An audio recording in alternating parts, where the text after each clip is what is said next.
Hello friends, आपके जो भी डाउट्स है वो कमेंट्स में लिखिए। आपके सारे डाउट्स 7 आवर्स के अंदर सॉल्व कर दिए जाएंगे। अगर आप इस वीडियो की नोट्स चाहते हो तो टेलीग्राम की लिंक नीचे डिस्क्रिप्शन से मिल जाएगी। Okay, now chapter is fifth, magnetism and matter. तो पहले तो नेचर में बहुत सारी मैग्नेटिक इंसिडेंट्स हुए, राइट। तो पहले मतलब लगभग 600 साल पहले एक टापू पे जो शीप्स होते हैं, मतलब कि उनको ह्यूमंस ले जाते थे घुमाने के लिए, राइट। तो उनके पास वुडन लकड़ियाँ रहती थी। अब वो जो लकड़ी होती थी उसके एंड पे एक स्टील का वो लोग लेयर चढ़ाते थे, राइट, ताकि वो और स्ट्रांग बने। तो वहाँ पर स्टील का वो लेयर लगाते थे। अब ये जो स्टील का लेयर है वो तो बेसिकली आयरन का बना हुआ है। तो जब कभी भी वो स्टिक को उस टापू पे ले जाते थे तब वो स्टिक उस टापू के बड़े बड़े पत्थरों से चिपक जाती थी, और ऐसे चिपक जाती थी कि जैसे वो वापस ही ना निकल पाए। तो वहाँ पर जो बॉन्डिंग होती थी वो बहुत ही स्ट्रांग होती थी, राइट। तो ऐसा क्यों होता था पहले तो नहीं पता चलता था, बट बाद में थोड़े रिसर्च के बाद ये पता चला कि उस टापू पे हमें नेचुरल मैग्नेट्स मिल रहे हैं। तो नेचुरल मैग्नेट्स उस स्टील को अट्रैक्ट कर लेते थे, और इतना स्ट्रॉन्ग तरीके से अट्रैक्ट कर लेते थे कि वो वापस बहुत ही फोर्स लगाने के बाद भी वो वापस वहाँ से निकल नहीं रही थी, राइट। तो ये चीज़ वहाँ पर देखने को मिलती थी। फिर यहाँ पर उस टापू जो टापू पे ये चीज़ें होती थी उसका नाम था मैग्नेशिया, और उसी के नाम पर से मैग्नेट नाम आया, राइट। तो यहाँ पर मैग्नेट के बारे में कुछ पॉइंट्स है वो देख लेते हैं, राइट। जो अर्थ है वो एज अ मैग्नेट बिहेव करता है, राइट, जिसका मैग्नेटिक फील्ड लगभग जो जियोग्राफिकली साउथ से नॉर्थ की तरफ होता है, राइट। सेकंड, जब हम मैग्नेट को फ्रीली लटकाते हैं तब जियोग्राफिकली नॉर्थ डायरेक्शन जिस डायरेक्शन में रहता है उसको हम लोग नॉर्थ बोलेंगे, और जियोग्राफिक साउथ डायरेक्शन जिस डायरेक्शन में रहता है उसको हम लोग साउथ डायरेक्शन, साउथ पोल बोलेंगे। तो नॉर्थ और साउथ जब कभी भी इन पोल्स को हम लोग साथ में लाएंगे तो वहाँ पर अट्रैक्शन होगा, बट नॉर्थ नॉर्थ या फिर साउथ साउथ को हम लोग जब पास लाएंगे तो वहाँ पर रिपल्जन होगा। जब कभी भी हम लोग मैग्नेट्स के पीसेस करते हैं, राइट, मान लीजिए कि मैग्नेट को हम लोग बीच में से काटते हैं, तो लॉजिक के हिसाब से हमें ऐसा लगेगा कि मैग्नेट का नॉर्थ अलग हो गया और उसका साउथ अलग हो गया, बट ऐसा कभी भी नहीं होगा। जब कभी भी आप मैग्नेट के पीस करोगे तब जितने भी पीसीज होंगे वो एक इंडिविजुअल मैग्नेट की तरह बिहेव करेंगे। उनके मैग्नेटिक स्ट्रेंथ भले ही कम हो जाए बट वो सारे पीसेस इंडिविजुअल मैग्नेट की तरह बिहेव करने वाले हैं। आयन और एलॉयज़ में से हम लोग मैग्नेट बना सकते हैं, राइट।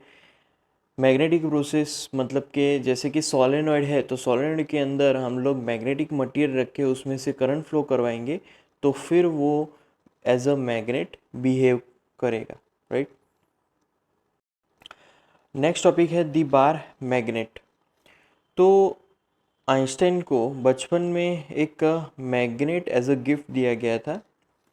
तो फिर आइंस्टाइन उस मैग्नेट से खेलने लगे, मतलब कि आइंस्टाइन को वो चीज़ प्रभावित करती थी कि कैसे मैग्नेट आयन को अट्रैक्ट करता है, राइट।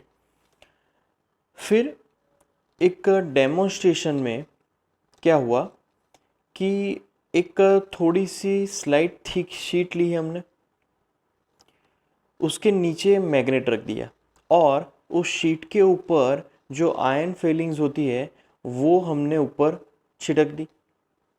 अब उस थिक शीट को हमने थोड़ा सा स्लाइटली हीट करना स्टार्ट किया। अब स्लाइटली कंटिन्यूसली हीटिंग से एक हमें वहाँ पर एक कंस्ट्रक्शन देखने को मिला, एक वहाँ पर एक जो बोलते हैं ना डिज़ाइन देखने को मिली, राइट। तो वहाँ पर जो डिज़ाइन थी वो कुछ इस तरीके से देखने को मिली, राइट। तो बेसिकली यहाँ पर एक end as a north pole behave करेगा और दूसरा end as a south pole behave करने वाला है। तो ये जो मैग्नेट्स होते हैं वो एक तरीके से इलेक्ट्रिक डायपोल जैसे ही हुए। इलेक्ट्रिक डायपोल में क्या होता है कि एक पॉजिटिव चार्ज होता है, एक नेगेटिव चार्ज होता है। तो वैसे ही यहाँ पर बार मैग्नेट में भी एक नॉर्थ पोल होता है और एक साउथ पोल होता है। Now next topic is the magnetic field lines, right. मतलब कि जैसे इलेक्ट्रिक फील्ड लाइंस था वैसे ही मैग्नेटिक फील्ड लाइंस है, ये एक कॉन्सेप्ट है, राइट। तो यहाँ पर हमने आगे जो एक छोटा सा डेमोन्स्ट्रेशन देखा उसमें एक डिज़ाइन बन रही थी जो मैग्नेटिक फील्ड लाइंस को रिप्रेजेंट कर रही थी, राइट। तो यहाँ पर मैग्नेटिक फील्ड लाइंस के कुछ कैरेक्टरिस्टिक है। तो magnetic field lines always closed loop form करती हैं। जैसे इलेक्ट्रिक डायपोल में जो फील्ड लाइंस थी वो पॉजिटिव चार्ज से नेगेटिव चार्ज की तरफ होती थी, और यहाँ पर ऐसा भी हम लोग बोल सकते हैं कि वो इन्फाइनाइट डिस्टेंस पे जाती थी, राइट। मैग्नेट में magnetic field lines always closed loop बनाती है, मतलब कि बाहर नॉर्थ टू साउथ और अंदर साउथ टू नॉर्थ। तो ये एक क्लोज लूप बन गया। अगर हमें किसी भी पॉइंट पे मैग्नेटिक फील्ड डायरेक्शन जाननी है तो उस पॉइंट पे हमें टेंजेंट ड्रॉ कर देना है। वो टेंजेंट ही हमें मैग्नेटिक फील्ड की डायरेक्शन दिखाएगा उस पॉइंट पे। तो ऑलवेज जिस पॉइंट पे भी मैग्नेटिक फील्ड की डायरेक्शन फाइंड करनी है उस पॉइंट पे डायरेक्ट जाके आपको टेंजेंट ड्रॉ कर लेना है, कि जिससे हमें पता चले कि वो जो पर्टिकुलर डायरेक्शन है वो मैग्नेटिक फील्ड की डायरेक्शन होगी। जो भी रीजन में जो लाइंस है वो बहुत नज़दीक होगी, राइट, उसका मतलब कि वहाँ पर स्ट्रॉन्ग मैग्नेटिक फील्ड मौजूद है, राइट। तो यहाँ पर अलग अलग रीजन्स दिए हैं, जैसे कि ये फर्स्ट रीजन है तो यहाँ पर थोड़ी दूर है, सेकेंड रीजन यहाँ पर, राइट। तो यहाँ पर बहुत सारी मैग्नेटिक फील्ड लाइंस है तो वहाँ पर स्ट्रॉन्ग मैग्नेटिक फील्ड मौजूद है। तो ऑलवेज एंड्स के पास, मतलब कि ये जो बार मैग्नेट है उसके एंड के पास हमें ज़्यादा से ज़्यादा मैग्नेटिक फील्ड लाइंस जाती हुई दिखेगी और वहाँ पर मैग्नेटिक फील्ड स्ट्रॉन्ग होगा। तो यहाँ पर जो डायग्राम्स है वो 3 डायग्राम दिए हैं। पहला है बार मैग्नेट के लिए, दूसरा जो डायग्राम है वो सोलेनॉइड के लिए। तो आप देख सकते हो कि बार मैग्नेट और सोलेनॉइड के फील्ड लाइंस में ज़्यादा डिफरेंस नहीं है, दोनों लगभग एक तरीके से हमें कैरेक्टरिस्टिक देते हैं। और ये तीसरा जो डायग्राम है वो इलेक्ट्रिक डायपोल का डायग्राम दिया गया है। तो इलेक्ट्रिक डायपोल को भी यहाँ पर कंपेयर किया है मैग्नेटिक डायपोल के साथ। तो near lines means strong magnetic field and far lines means weak magnetic field. Field lines never intersect, मतलब कि मैग्नेटिक फील्ड लाइंस कभी भी एक दूसरे को इंटरसेक्ट नहीं करती। अब इस कॉन्सेप्ट को अगर मान लीजिए कि इंटरसेक्ट करती है, राइट, तो इंटरसेक्शन पॉइंट पे हमें दो टेंजेंट मिलेंगे, क्योंकि जो भी इंटरसेक्शन पॉइंट है इसका मतलब क्या हुआ कि दो कर्व्स वहाँ से जा रहे हैं और उसके अकॉर्डिंग वहाँ पर दो टेंजेंट ड्रॉ कर सकते हैं। अब दो टेंजेंट मतलब कि दो मैग्नेटिक फील्ड डायरेक्शंस। तो दो मैग्नेटिक फील्ड डायरेक्शंस एक ही पॉइंट पे कभी भी पॉसिबल नहीं है। नेक्स्ट टॉपिक है bar magnet as an equivalent solenoid, right. तो यहाँ पर डायग्राम दिया गया है, राइट। तो यहाँ पर हम लोग समझेंगे कि जो कॉइल है तो वो कैसे मैग्नेटिक डायपोल की तरह बिहेव करता है, राइट। तो हम लोग वो यहाँ पर सोच सकते हैं कि ये बहुत ही ज़्यादा वायर वाइंडेड एक सोलेनॉइड है जिसको यहाँ पर सिलिंड्रिकल बताया है, राइट। अब उसमें से बहुत सारे यहाँ पर वायर्स है एक के साथ एक कनेक्शन ही है, यहाँ पर कहीं पर भी खाली जगह नहीं है, ये वायर वाइंडिंग कंटिन्यूअस है। ओके, अब जब कभी भी इस ऑब्जेक्ट में से करंट फ्लो हो रहा है, राइट, तो करंट फ्लो हो रहा है उसकी वजह से मैग्नेटिक डायपोल मोमेंट मिलेगा। तो मैग्नेटिक डायपोल मोमेंट की यहाँ पर फॉर्मूला हो जाएगी vector M is equal to, right, vector M is equal to निया, राइट, ये इक्वेशन आ जाएगी। अब यहाँ पर एन है वो है कॉइल के number of turns, I current from the solenoid और A cross section area, right. अब यहाँ पर ये जो सोलेनॉइड है वो as a bar magnet behave करेगा, जैसे हमने पहले भी देखा कि बार मैग्नेट की जो फील्ड लाइंस थी वो सोलेनॉइड की फील्ड लाइंस की लगभग बराबर थी, राइट। तो अगर कोई बार मैग्नेट सोलेनॉइड के जैसे ज़्यादा जो नंबर ऑफ टर्न्स वाले होंगे, मतलब सोलेनॉइड मान लो कि बहुत ज़्यादा नंबर ऑफ टर्न्स है, उसमें से करंट फ्लो हो रहा है, तो ऑब्वियसली उसकी जो मैग्नेटिक फील्ड होगी वो ज़्यादा होगी। तो सोलेनॉइड में से मैग्नेटिक फील्ड कैसे ज़्यादा लेंगे, नंबर ऑफ टर्न्स बढ़ा के, राइट, सिंपल। अब जब कभी भी हम लोग सोलेनॉइड को बराबर मिडल में से कट करेंगे, राइट, तो वो सोलेनॉइड भी वैसे ही इंडिविजुअल सोलेनॉइड की तरह बिहेव करेगा, राइट। तो यहाँ पर ये एक कंपैरिजन हो रही है सोलेनॉइड और बार मैग्नेट के बीच, राइट। अब यहाँ पर सोलेनॉइड में एक जगह से, एक एंड से करंट एंटर होता है और दूसरी जगह से करंट एग्जिट होता है, वैसे ही मैग्नेटिक फील्ड एंटर होगा और दूसरी जगह से मैग्नेटिक फील्ड एग्जिट होने वाला है, राइट। अब यहाँ पर हम लोग इस सोलेनॉइड की वजह से जो पी पॉइंट है उस पे मिलने वाला मैग्नेटिक फील्ड, जैसे कि यहाँ पर जो total length of this solenoid is 12 और मिड पॉइंट से हमें जिस पॉइंट पे मैग्नेटिक फील्ड फाइंड करना है उसका डिस्टेंस है आर, राइट। तो मैं क्या कर रहा हूँ कि एक पर्टिकुलर लाइन एलिमेंट को यहाँ पर ध्यान में लूँगा और उस लाइन एलिमेंट के करंट की वजह से पी पॉइंट पे मिलने वाला मैग्नेटिक फील्ड वो यहाँ पर लिखेंगे। अब मिड पॉइंट से वो लाइन एलिमेंट x डिस्टेंस पे है और thickness of that line element is dx। तो ये चीज़ ध्यान में रख के यहाँ पर हमें बायो सावर्ट लॉ अप्लाई करना है। तो यहाँ पर बेसिकली जो फॉर्मूला होगी magnetic field due to that line element is equal to क्या होगा, म्यू ज़ीरो फिर एन डी एक्स, एन मतलब number of turns per unit length into area I A square, right, upon 2 bracket R minus X whole square, right, plus A square raise to 1/2, right. तो ये पूरा हमने Biot Savart law apply कर दिया। अब यहाँ पर ये जो चीज़ है वो क्या है, तो यहाँ पर बेसिकली वो है जो हाइपोटेनियस मिल रहा है उसकी वैल्यू है, राइट।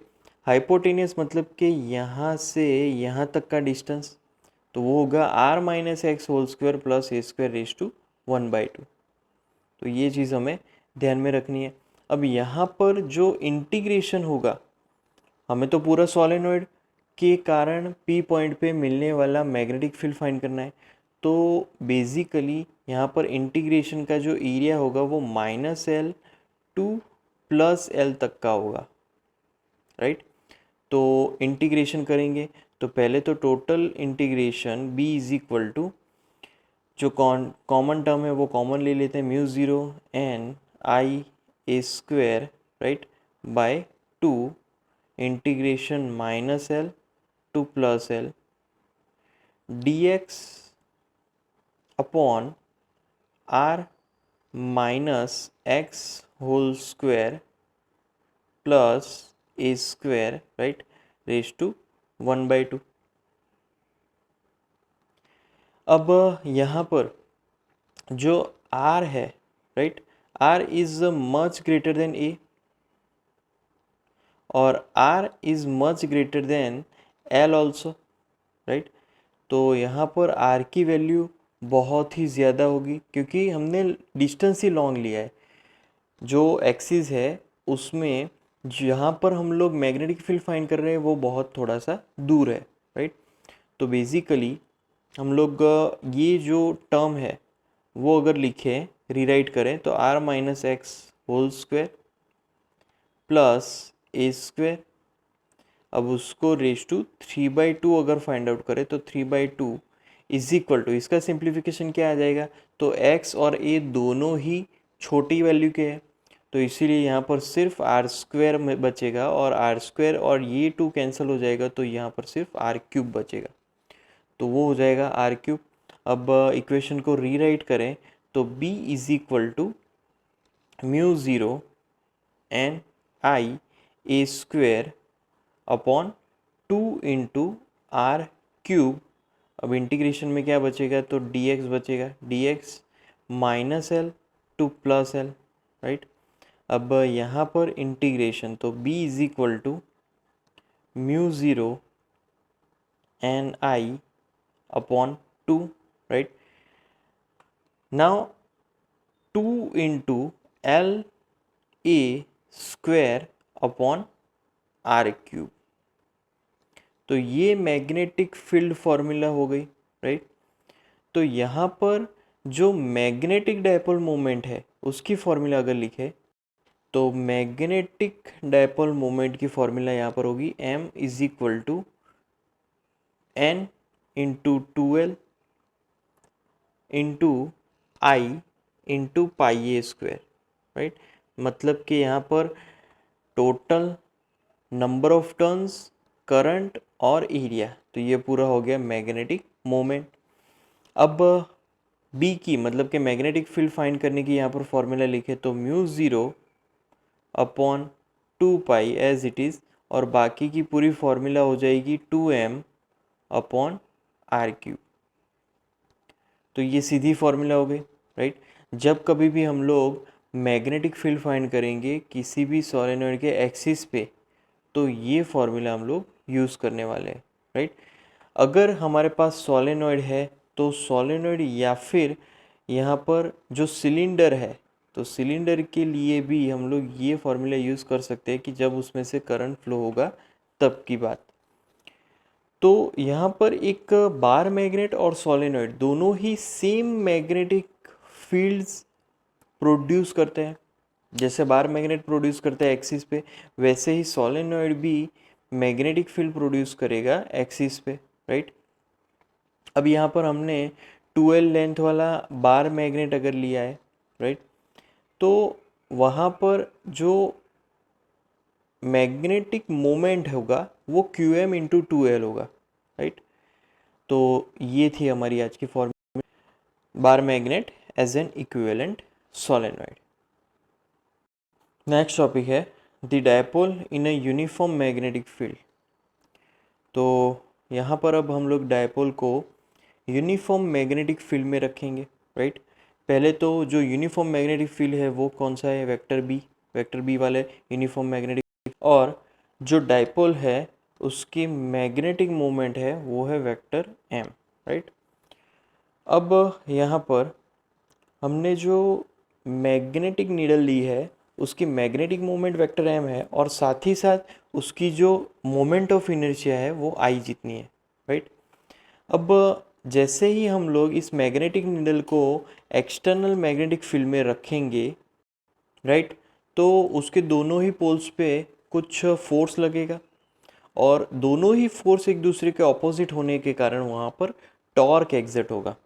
तो बेसिकली यहाँ पर जो टॉर्क लगेगा उस मैग्नेटिक नीडल पे, उसकी फॉर्मूला अगर लिखी जाए तो vector tau is equal to vector m cross vector b, right. तो यहाँ पर क्रॉस मल्टीप्लिकेशन, अब यहाँ पर क्रॉस है तो वहाँ पर फंक्शन क्या होगा, तो tau is equal to M B sine theta, right, sine function आ जाएगा। तो एम बी साइन थीटा, और थीटा एम और बी के बीच का जो एंगल है वो है। अब इक्विलिब्रियम पोजीशन पे, मतलब कि मान लीजिए कि इस डायपोल मतलब कि मैग्नेटिक नीडल को रखने के बाद भी वो इक्विलिब्रियम पोजीशन पे है, वो हिल नहीं रहा। इसका मतलब ये हुआ कि टॉर्क लग रहा है बट उसके साथ साथ यहाँ पर रिस्टोरिंग टॉर्क भी लग रहा है। तो उसके हिसाब से फॉर्मूला यहाँ पर बन जाएगी I d2 theta upon dt2 is equal to minus M B sine theta, right. तो ये फॉर्मूला हो गई। अब यहाँ पर जो साइन थीटा है, हमने जो एंगल पे रखा है जो मैग्नेटिक नीडल, वो एंगल बहुत ही छोटा है, इसीलिए sine theta is nearly equal to theta, लगभग छोटा है, तो साइन थीटा थीटा के बराबर ही हो जाएगा। तो उस हिसाब से फॉर्मूला हो जाएगी I d2 theta upon dt2, right, is equal to minus M B theta, right. अब इस फॉर्मूला में हम लोग d2 थीटा अपॉन dt2 को सब्जेक्ट बनाएंगे, तो d2 theta upon dt2 subject is equal to minus M B theta upon I, right. तो ये फॉर्मूला हमारे पास हो गई। अब यहाँ पर ये एक सिंपल हार्मोनिक मोशन दिखा रहा है, राइट, क्योंकि हमने ये जो फॉर्मूला ली I d2 theta upon dt2 simple harmonic motion में पॉसिबल है। तो उसके हिसाब से जो एंगुलर फ्रीक्वेंसी की फॉर्मूला होगी omega, right, omega square is equal to M B upon I. तो ये हो गई एंगुलर फ्रीक्वेंसी की फॉर्मूला। अब उसमें जो पीरियोडिक टाइम है, पीरियोडिक टाइम उस फॉर्मूला के हिसाब से क्या होगा, तो t is equal to 2 pi under root I upon M B. ये फॉर्मूला कैसे आई, तो ओमेगा की जो फॉर्मूला होती है वो omega is equal to 2 pi upon T होता है, राइट। अब इस फॉर्मूला को यहाँ पर रखेंगे तो टी को हम लोग सब्जेक्ट बना सकते हैं, राइट। तो उस हिसाब से ये फॉर्मूला मिली। अब इस फॉर्मूला में से मैं बी को सब्जेक्ट बनाऊंगा। तो अगर बी को सब्जेक्ट बनाएंगे तो पहले तो स्क्वायर कर देना है पूरी इक्वेशन का, और फिर बी को सब्जेक्ट बनाएंगे तो इज इक्वल टू यहाँ पर मिलेगा 4 pi square into I upon M into T square. तो ये जो हमारा एक्सटर्नल मैग्नेटिक फील्ड है उसकी फॉर्मूला हमें मिली, राइट। उसके बाद यहाँ पर जो हमने मैग्नेटिक नीडल मैग्नेटिक फील्ड में रखा है उसकी मैग्नेटिक पोटेंशियल एनर्जी भी हम लोग फाइंड करेंगे। तो मैग्नेटिक पोटेंशियल एनर्जी के लिए उसकी फॉर्मूला है U, right, U B is equal to integration tau of theta D theta, मतलब कि जो हमारा टॉर्क है वो थीटा पे डिपेंडेंट है, राइट। अब टाउ की यहाँ पर फॉर्मूला लिखे तो U B is equal to integration torque मतलब कि M B sine theta, right, into D theta. अब यहाँ पर M B sine theta D theta, तो एम बी जो है वो कांस्टेंट है, उसको कॉमन निकाल देते हैं, तो कांस्टेंट टर्म उसको बाहर कर देते, तो उस हिसाब से यहाँ पर is equal to M B common और इंटीग्रेशन साइन थीटा, तो वो हो जाएगा माइनस कॉस थीटा, राइट। तो ये फॉर्मूला क्या हो गई, minus M B cos theta.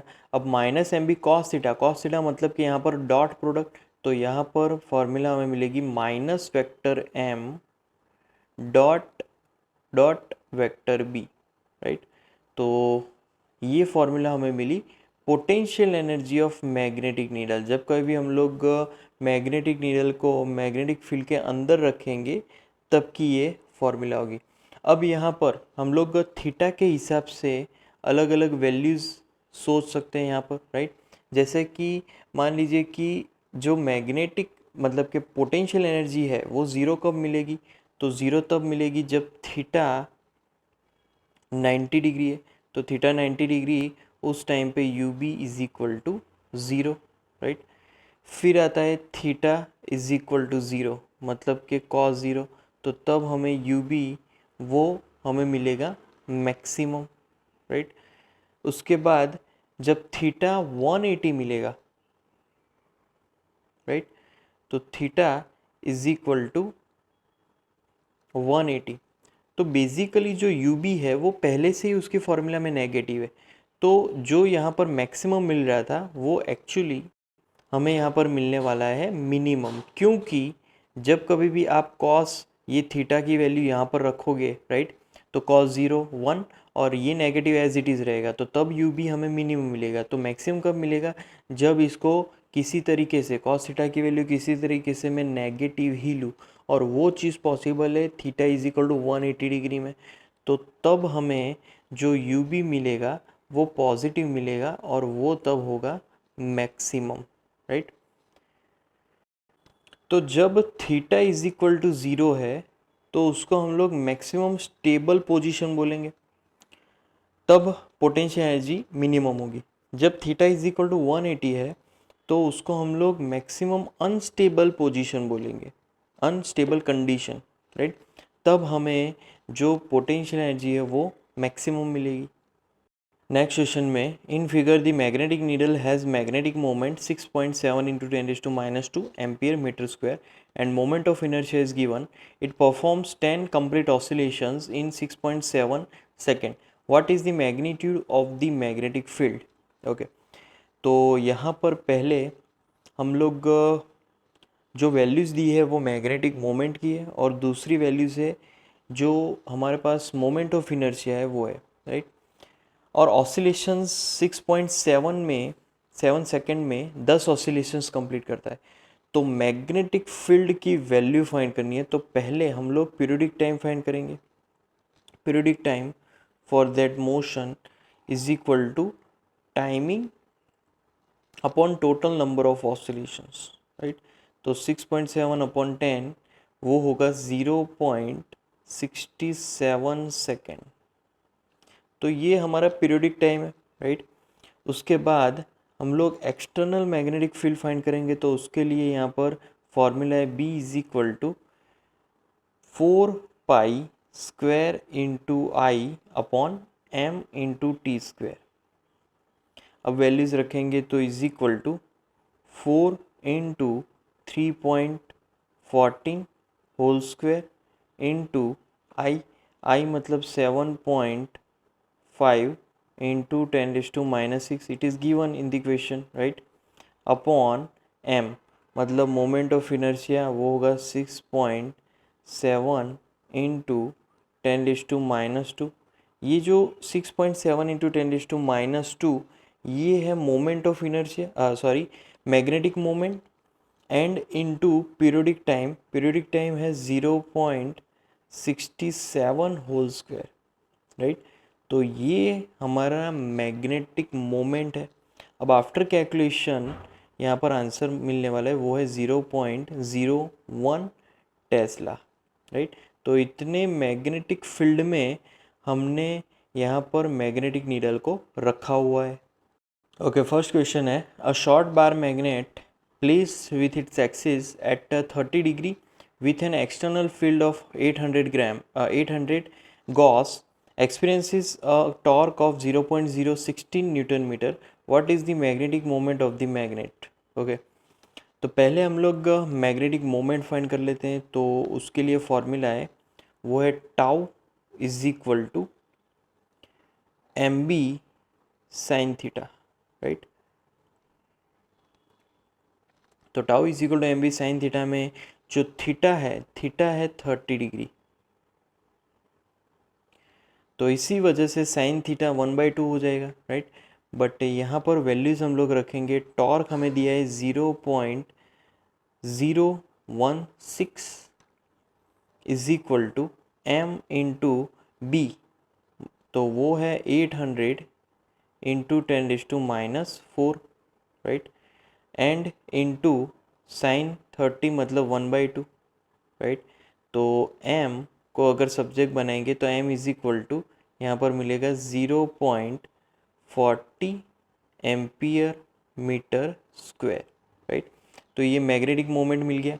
अब सेकंड क्वेश्चन में, a short bar magnet place with 30 degree, right, similar है सब कुछ। What is the work done in moving it from its most stable to most unstable position? Stable to unstable, right, वहाँ पर जाना है। तो stable to unstable में जाने के लिए पहले स्टेबल पोजीशन क्या होगी, तो वो होगी 0 डिग्री पे, और अनस्टेबल पोजीशन 180 डिग्री पे होगा, राइट।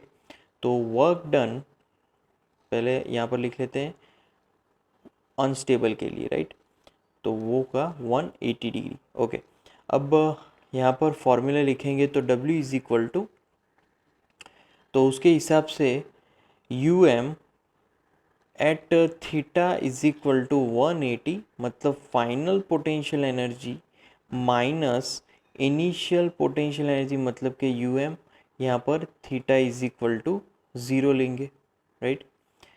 तो इज इक्वल टू यहाँ पर जो आंसर मिलने वाला है वो नेगेटिव, राइट। तो टोटल अगर करें दोनों का तो एम बी कॉस थीटा और फिर उसका सिंप्लीफिकेशन मिलेगा 2 इंटू एम बी, राइट। अब सिर्फ वैल्यूज़ ही रखनी है, तो is equal to 2 into M, तो 0.40, राइट, इंटू बी, बी की वैल्यू है 800 इंटू 10⁻⁻⁴, राइट। अब आफ्टर कैलकुलेशन यहाँ पर जो आंसर होगा वो होगा 0.064 जूल। तो ये है work done from stable condition to unstable condition, right. फिर नेक्स्ट सब क्वेश्चन में the bar magnet is replaced by a solenoid of cross section area, right, and 100 tons, but the same magnetic moment determine the current flowing through the solenoid। तो यहाँ पर पहले तो formula लिखेंगे, right. तो वो है M S magnetic moment in solenoid is equal to N I A, right. अब एम एस की वैल्यू फिक्स है 0 पॉइंट कितनी है, राइट, हमने फाइंड की थी, वो है 0.40। तो वैल्यूज़ रखेंगे इस इक्वेशन में 0.40 is equal to number of turns है 1000 into I into cross section area, तो क्रॉस सेक्शन एरिया है 2 इंटू 10⁻⁻⁴, राइट। अब यहाँ पर हम लोग करंट फाइंड करेंगे तो आई को सब्जेक्ट बनाएंगे, तो I is equal to after calculation we will get 2 ampere, तो 2 एम्पियर यहाँ पर आंसर मिलेगा। So this are the our answer, ये पहला आंसर था, ये दूसरा और ये थर्ड आंसर है। नेक्स्ट क्वेश्चन में what happens if a bar magnet is cut into 2 pieces transverse to its length and along its length, right. तो एक बार मैग्नेट के हम लोग 2 पीसेस करेंगे, एक तो हॉरिजॉन्टल और एक वर्टिकल। तो दोनों ही केस में जो मैग्नेट है, हमें दो अलग अलग मैग्नेट मिलेंगे, राइट। तो we are getting individual magnet, right? Second question, a magnetized needle in a uniform magnetic field experiences a torque but no net force. An iron nail near a bar magnet, however, experiences a force of attraction in addition to a torque. Why? तो यहाँ पर uniform magnetic field में जो एक magnetic needle है वो torque feel करता है, राइट, बट जो रिजल्टेंट फोर्स है वो फील नहीं हो रहा। अब जब बार मैग्नेट के पास एक हम लोग नेल रखते हैं, राइट, तो वो टॉर्क और एट्रैक्टिव फोर्स दोनों ही फील करता है। क्यों, राइट। तो यहाँ पर आंसर है कि जब यूनिफॉर्म मैग्नेटिक फील्ड होता है, राइट, तो सेकंड में जब यूनिफॉर्म मैग्नेटिक फील्ड होता है तब वहाँ पर कोई फोर्स नहीं लगता। क्यों? क्योंकि वहाँ पर फोर्स दोनों ही डायरेक्शन में ऑपोजिट हैं और सेम वैल्यू के होते हैं, तो वहाँ पर तब फोर्स नहीं लगेगा, राइट। अब बार मैग्नेट के कारण जो नेल है उस पर नॉन यूनिफॉर्म मैग्नेटिक फील्ड लगता है। तो नॉन यूनिफॉर्म में ये जो फोर्स है अगर उसकी बात की जाए तो एक ज़्यादा वैल्यू का होगा और एक कम वैल्यू का होगा। तो इसी वजह से वहाँ पर रिजल्टेंट फोर्स तो लगता ही है, और रिजल्टेंट फोर्स वहाँ पर एट्रैक्टिव टाइप का होगा क्योंकि यहाँ पर आयन नेल है, राइट। तो उस केस में वहाँ पर फोर्स भी लगेगा और टॉर्क भी लगेगा। बट जब यूनिफॉर्म मैग्नेटिक फील्ड की बात आती है तो वहाँ पर फोर्स नहीं लगेगा बट टॉर्क ज़रूर लगेगा, राइट। तो ये चीज़ हमें ध्यान में रखनी है। फिर नेक्स्ट क्वेश्चन में must every magnetic configuration have a north pole and a south pole, what about the field due to toroid? तो सोलेनोइड ले लो या फिर बार मैग्नेट ले लो, दोनों में ही नॉर्थ और साउथ पोल होते ही है। तो यहाँ पर टॉरॉइड में क्या होगा वो हमें ध्यान में रखना है। तो हर बार ऐसा ज़रूरी नहीं है, राइट, कि मैग्नेटिक फील्ड का जो ओरिजिन है, राइट, उसकी रिजल्टेंट मैग्नेटिक मोमेंट ज़ीरो ना हो, राइट, जरूरी नहीं कि रिजल्टेंट मैग्नेटिक ज़ीरो ना हो, टॉरॉइड, राइट, या फिर स्ट्रेट इन्फानेट लेंथ का जो कंडक्टर है उसमें ऐसा नहीं हो सकता। उसमें नॉर्थ पोल साउथ पोल कहाँ पर फाइंड करेंगे, राइट। तो ये चीज़ हमें ध्यान में रखनी है। तो ज़रूरी नहीं है कि वो तभी सच होगा कि जब मैग्नेटिक फील्ड मतलब कि मैग्नेटिक मोमेंट ज़ीरो ना हो, राइट।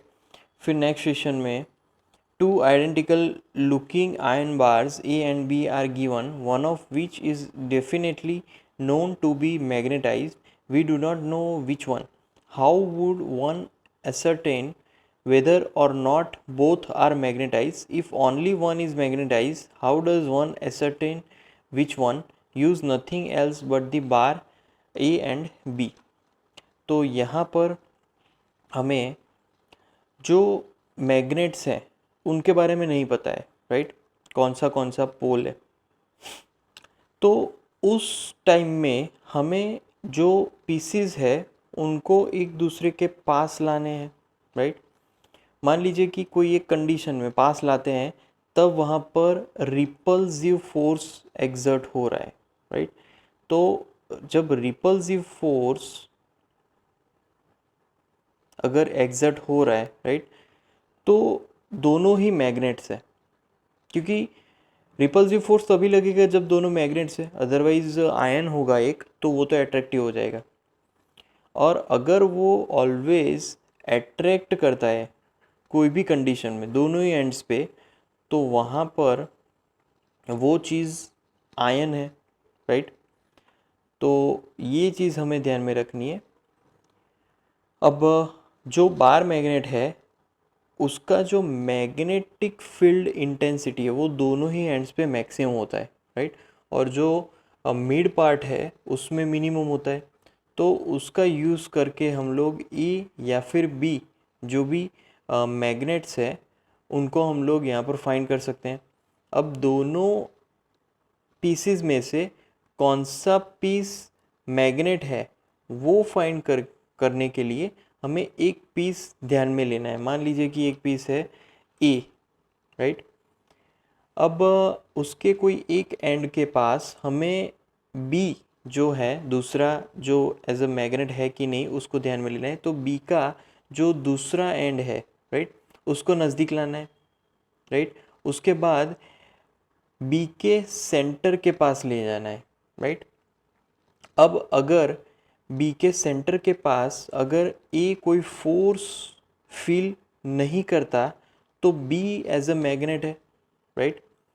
बट अगर बी के एंड से सेंटर के पास आते समय अगर कोई भी डिफरेंस नहीं आ रहा है तो ए एज अ मैग्नेट है, राइट।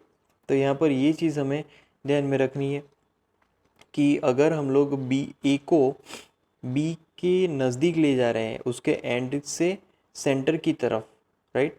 तो यहाँ पर अगर सेंटर की तरफ ले जाने के बाद अगर कुछ फील होता है, अगर ए कुछ भी फोर्स फील नहीं करता है मान लीजिए, तो बी एज अ मैग्नेट है, राइट। और अगर बी के एंड से सेंटर की तरफ आते समय अगर कोई भी डिफरेंस नहीं आ रहा है, कोई भी वहाँ पर कुछ भी नहीं हो रहा है, तो ए एज अ मैग्नेट है, राइट। नेक्स्ट टॉपिक है द इलेक्ट्रोस्टैटिक एनालॉग। तो इलेक्ट्रोस्टैटिक एनालॉग मतलब कि बेसिकली ये जो कॉन्सेप्ट है हमें मैग्नेटिक टर्म्स को इलेक्ट्रिक टर्म्स के साथ कंपेयर करवाना है, राइट। जैसे कि electric field, right, vector E से हम लोग रिप्रेजेंट करते थे, तो मैग्नेटिज्म में मैग्नेटिक फील्ड आएगा, राइट। जैसे कि इलेक्ट्रिक डायपोल मोमेंट था वेक्टर पी, तो मैग्नेटिज्म में वो चीज़ मैग्नेटिक डायपोल मोमेंट हो जाएगा वेक्टर एम। जैसे कि इलेक्ट्रिसिटी में था 1/4πε0 कांस्टेंट, प्रोपोर्शनैलिटी कांस्टेंट था कि, तो मैग्नेटिज्म में वो चीज़ थी μ0/4πε0 4 पाई, राइट। तो ये चीज़ यहाँ पर एज अ कंपैरिजन यहाँ पर हम लोग दिखा सकते हैं। मान लीजिए कि हमारे पास एल लेंथ वाला एक बार मैग्नेट है, उससे आर डिस्टेंस पे हमें यहाँ पर आर डिस्टेंस कौन सा है, तो इक्विटोरियल पॉइंट है, ये चीज़ यहाँ ध्यान में रखनी है। तो इक्विटोरियल पॉइंट पे मुझे मैग्नेटिक फील्ड फाइंड करना है, तो तब फॉर्मूला हो जाएगी B equatorial point is equal to minus mu zero M upon 4 pi R cube, right. तो ये इक्वेटोरियल पॉइंट में मैग्नेटिक फील्ड फाइंड करने की फॉर्मूला हो जाएगी, राइट। अब मान लीजिए कि ये इक्वेटोरियल पॉइंट था, अब मुझे एक्सियल पॉइंट पे मैग्नेटिक फील्ड फाइंड करना है। तो एक्सियल पॉइंट पे मैग्नेटिक फील्ड फाइंड करने के लिए मैं लिखूंगा बी ए एक्सियल पॉइंट। तो B A is equal to mu zero upon 4 pi 2 into M upon R cube, right. तो ये पूरी फॉर्मूला हो जाएगी। अब यहाँ पर दोनों ही केस में जो आर है, जिस पॉइंट पे हम लोग मैग्नेटिक फील्ड फाइंड कर रहे हैं, that R distance is much greater than L, मतलब कि लेंथ, जो बार मैग्नेट की लेंथ है उसके कंपैरिजन में हमने जिस पॉइंट पे मैग्नेटिक फील्ड फाइंड करना है वो पॉइंट बहुत ही दूर है, राइट। अब यहाँ पर एक टेबल दिया गया है, वहाँ पर कंपैरिजन की गई है डायपोल मोमेंट। तो इलेक्ट्रोस्टैटिक में 1/ε0 है, तो मैग्नेटिज्म में म्यू ज़ीरो है। फिर डायपोल मोमेंट, तो यहाँ पर magnetic moment. Equatorial field for a short dipole, तो ये फील्ड फॉर्मूला है और ये मैग्नेटिक फील्ड फॉर्मूला है, राइट।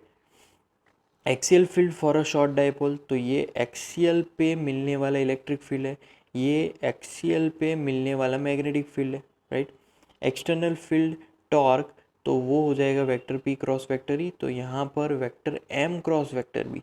जब कभी भी आप मैग्नेटिक नीडल को एक्सटर्नल मैग्नेटिक फील्ड में रखोगे तब मिलने वाला टॉर्क है, राइट। उसके बाद एक्सटर्नल फील्ड एनर्जी, जैसे कि पोटेंशियल एनर्जी, तो वहाँ पर फॉर्मूला मिलती थी minus vector P dot vector E, right. यहाँ पर minus vector M dot vector B, right. तो ये थी comparison between electrostatic and magnetism.